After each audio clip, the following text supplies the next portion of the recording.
नमस्कार दोस्तों, हाजिर हूँ आप सबके सामने लेकर अधूरे ख़त का दूसरा पन्ना। अगर आपने पहला पन्ना नहीं पढ़ा तो डिस्क्रिप्शन में लिंक है, वहाँ जाकर पढ़ लीजिए। और अगर सब्सक्राइब नहीं किया तो प्लीज़ सब्सक्राइब कर लीजिए। अभी के लिए शुरू करते हैं दूसरा पन्ना, जो लिखा है उस आशिक ने जिसने कि मोहब्बत में पढ़कर अपनी दोस्ती भी हार दी। सुनते हैं क्या कहता है वो। सुन भूरी बिल्ली, तुझे शायद इस नाम से पुकारने का हक खो दिया है मैंने, पर क्या करूं, ये दिल है ना, मानता ही नहीं।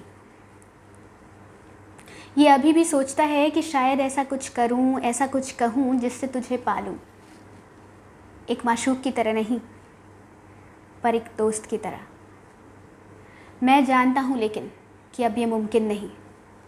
तेरा एक बसा बसाया संसार है जिसमें आग लगाने की गलती मैं एक बार कर चुका हूं, अब और नहीं, एक बार फिर नहीं। तू तो जानती है ना, बचपन से ही आदत है मेरी गलतियां करने और फिर पछताने की। काश उस दिन मैंने तुझसे अपने प्यार का इजहार नहीं किया होता, या अगर करना ही था तो कुछ सालों पहले कर दिया होता, तो शायद सूरत हाल कुछ और होता। पर क्या करूं, मैं तो हूं ही बुद्धू, तू जानती थी ना। पर एक बात कभी नहीं बदलेगी, वो ये कि तू हमेशा मेरी सबसे अच्छी दोस्त रहेगी।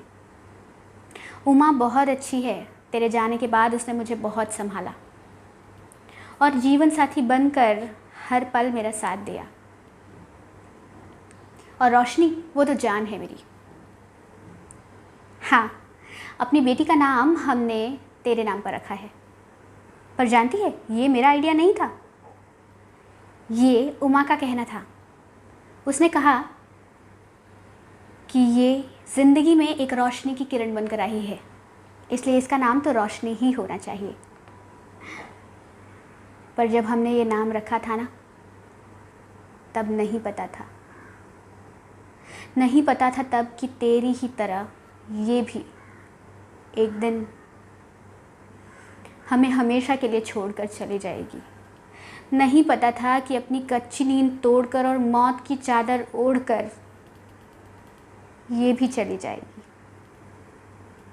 हाँ रिशु, वो जा रही है, जा रही है वो,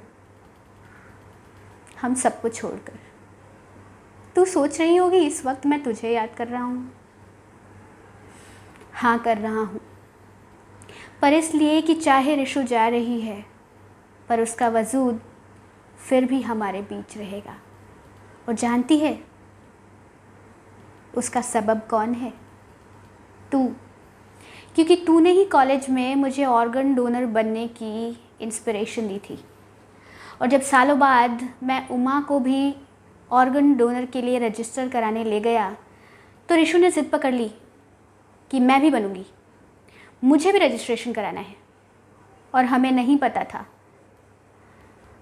कि हमारी रिशु वो कर दिखाएगी जो हम करना चाहते थे कभी, और हमसे पहले किसी और के काम आने की जिम्मेदारी वो उठा लेगी। पर उसने किया और वो कर रही है। कल उसका लाइफ सपोर्ट सिस्टम हटा दिया जाएगा और उसका दिल और उसके फेफड़े किसी और के काम आएंगे। वो चली जाएगी हमें छोड़कर, लेकिन उसका दिल फिर धड़केगा, उसकी सांसें फिर चलेंगी किसी के सीने में। और ये सब कहीं ना कहीं तेरी वजह से। जानती है, कल जब अस्पताल गए थे ना, तो यूँ लगा कि तू आस पास है।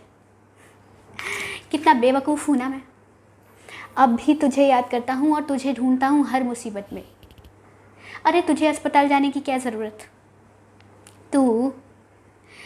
तुझे थोड़ी मर्ज़ लगते हैं, बल्कि तू बीमारी बनकर लग जाती है मुझे और औरों को। तो बस ऐसी ही रहना, हमेशा खुश, और कभी किसी मुसीबत में ना पड़ना जिससे तुझे मुझे याद करने की ज़रूरत आन पड़े। चलता हूँ, अपनी रिशु को जी भर निहार लेना चाहता हूँ, इससे पहले कि उसका दिल किसी और के सीने में धड़के